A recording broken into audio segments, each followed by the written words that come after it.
नमस्कार दोस्तों, आज का हमारा विषय है जीवन में प्रबंधन यानी मैनेजमेंट क्यों ज़रूरी है। मैनेजमेंट का हमारे जीवन में क्या प्रभाव, क्या असर होता है, इन तमाम चीज़ों को बताएंगे। उससे पहले अगर आपने मेरा चैनल सब्सक्राइब नहीं किया है तो सब्सक्राइब कर ले, ताकि आपको इस तरह की तमाम जानकारियाँ आप तक पहुँचते रहे।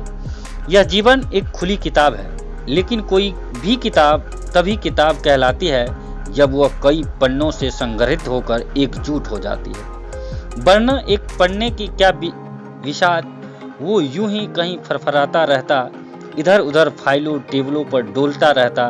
फटने और गुम होने का डर इसे इधर उधर भटकाता रहता।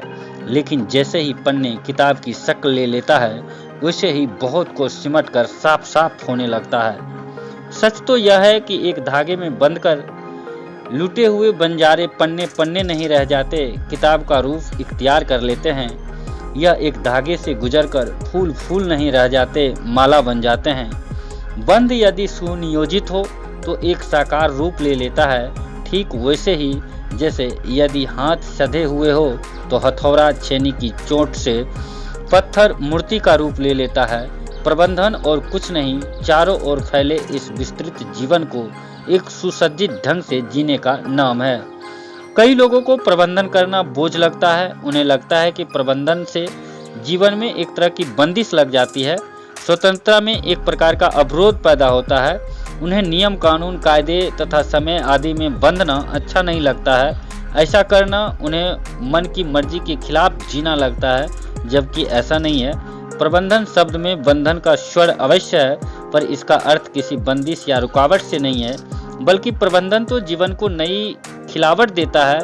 जब भी कोई चीज़ प्रतिबंधित होती है तो वह और भी खूबसूरत और संतुलित हो जाती है। बैल व घोड़े जैसे पशु ऊर्जा से परिपूर्ण होते हैं, परंतु बिना उनकी नाक में नकेल ठोके उनकी ऊर्जा का उपयोग नहीं किया जा सकता है। नकेल के माध्यम से बैल की ऊर्जा का उपयोग खेत जोतने के लिए किया जा सकता है, वरना बिना नकेल वही बैल किसी खेत की फसल को तहस नहस कर सकता है। बिना प्रबंधन के जो ऊर्जा विध्वंस कर सकती है, वह सृजन भी कर सकती थी। इसलिए प्रबंधन का भी अपना महत्व है। प्रबंधन ना हो तो यह जीवन सिर्फ बिखराव और भटकाव के सिवा कुछ नहीं है। कैनवास पर उतरने से पहले रंगों और तुलनाओं का कोई महत्व नहीं होती। शीशे में पड़े रंगों को देखकर ना तो कोई काव्य रचता है, ना ही कोई तारीफ के पुल बांधता है। मेज पर रखी खाली कूचियां ना तो किसी को आकर्षित करती है, ना ही इनाम बटोर पाती है। खाली कैनवास एक सफ़ेद कपड़े के टुकड़े से ज़्यादा कुछ नहीं होता है। यह सभी बिना कलाकार के वांझ और बंजर हैं, लेकिन एक कलाकार इनके संयोजन एवं समायोजन से इन सब को न केवल अर्थ देता है, बल्कि एक तस्वीर बनाकर उनके जीवन को सही राह देता है। उन्हें सम्मान और ख्याति की श्रेणी में लाके खड़ा कर देता है। यह सारा जादू कलाकार का है, यानी प्रबंधन का है। प्रबंधन कुछ और नहीं, चारों ओर बिखरा और छुपा हुआ है, उन सब का एक प्रकट रूप है।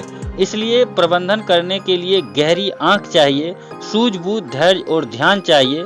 सही मायने में जीवन जीना ही प्रबंधन है, क्योंकि यह जीवन हमें सब कुछ देता है।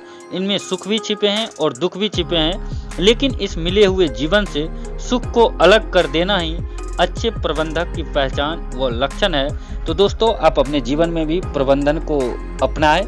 आप अपना हर काम रूटीनबद्ध करें, इससे आप सफलता की ओर आगे बढ़ेंगे। अगर ये जानकारी आपको अच्छी लगे तो कमेंट करके बताएं। धन्यवाद।